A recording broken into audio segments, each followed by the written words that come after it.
They left you in the valley, said you'd never make it out. Life knocked the breath out of you and now you're walking, barely breathing. But Psalm 23 says, you're not walking alone. There's a shepherd behind your steps, and he's not just watching, you're the one he came for. So don't scroll past this, because this is your comeback chapter, and the shepherd is about to lead you home. Psalm 23 isn't just scripture. It's more than poetry, it's a promise. It's survival. It's healing in motion. It's the journal of a man who's seen war, betrayal, depression, and still found peace.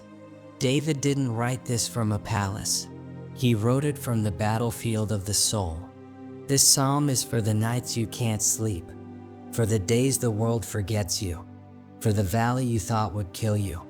Let's walk it together, verse by verse, line by line, until every broken part of you hears the truth that you are not forgotten. Verse 1, the Lord is my shepherd, I shall not want. It doesn't begin with a rule book. It begins with a relationship, not religion, not performance. The Lord is my shepherd, not distant, not cold, not just the God of Abraham or the judge of nations, but mine, yours. And when you've been bleeding on the inside, when life has dragged you through the mud, and you've sat alone in silence with your back against the wall, this hits different, because when everyone else left, when your name wasn't trending, when your prayers felt hollow, you stayed.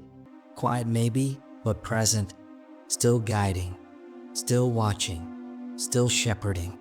And because he is my shepherd, I shall not want, not because life is easy, not because I have it all, but because my soul is fed even when my table is empty. My heart is held even when my hands are trembling.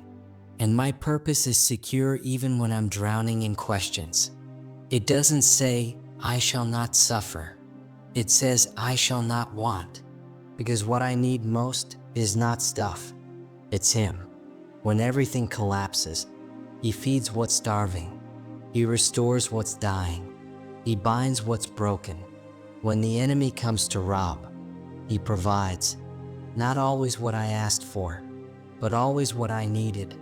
Because when you walk with the shepherd, you are never walking empty. Even when shadows outnumber sunshine, you're not forgotten. The shepherd knows the terrain.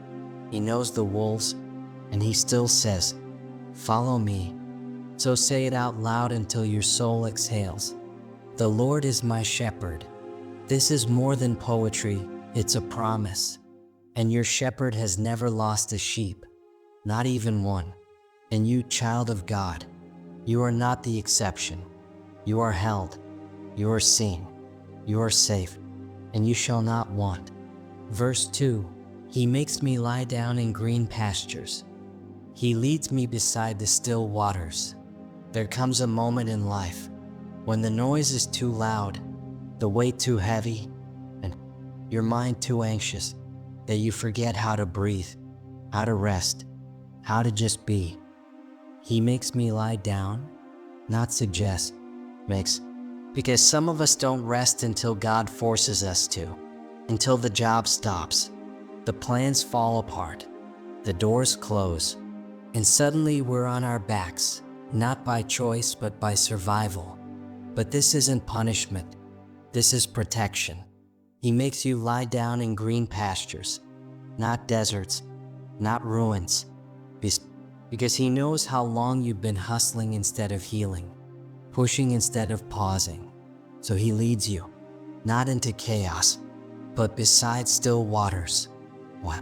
Because your soul's been drowning in noise. You've been pouring from an empty cup, and God says, enough, sit with me. Rest with me. Let me calm the storm you've been trying to survive.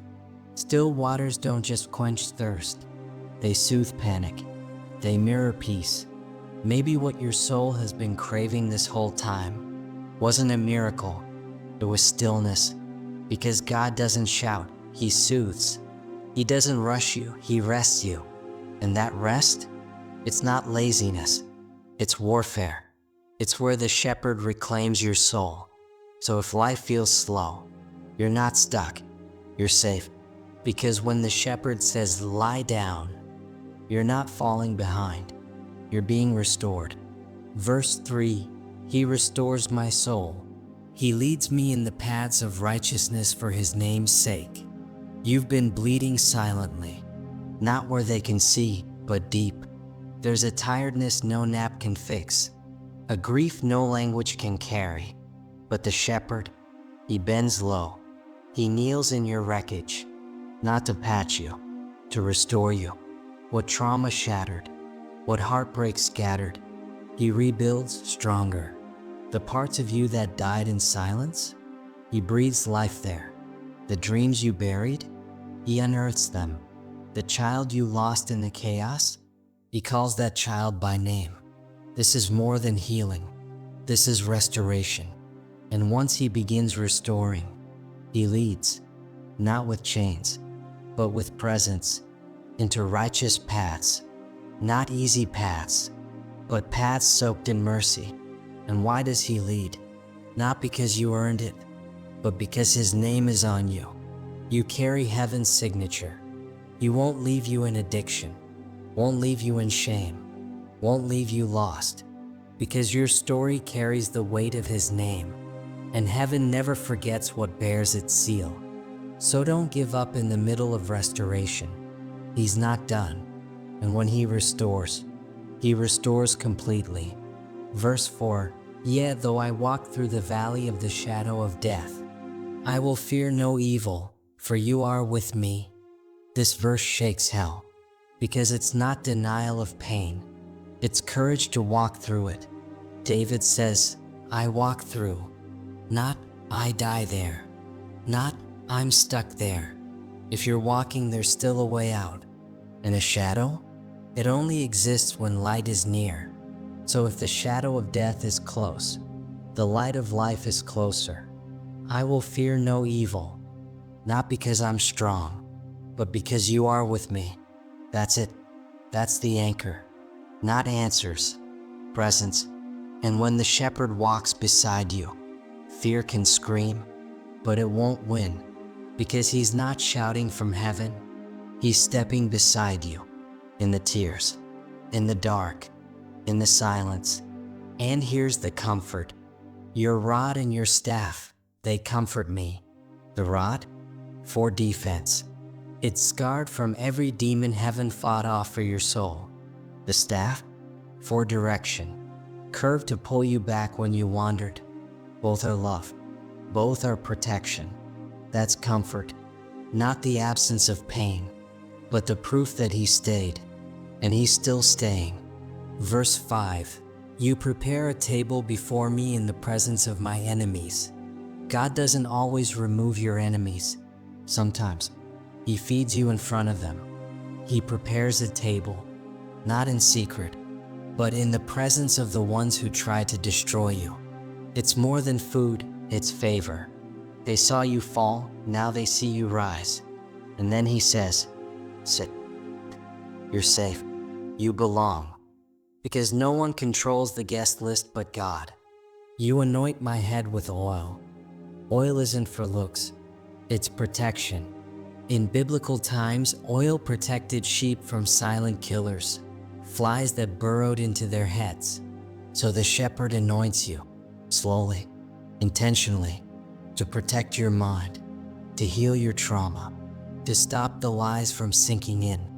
And He doesn't stop at enough. He pours until it overflows, not survival, revival.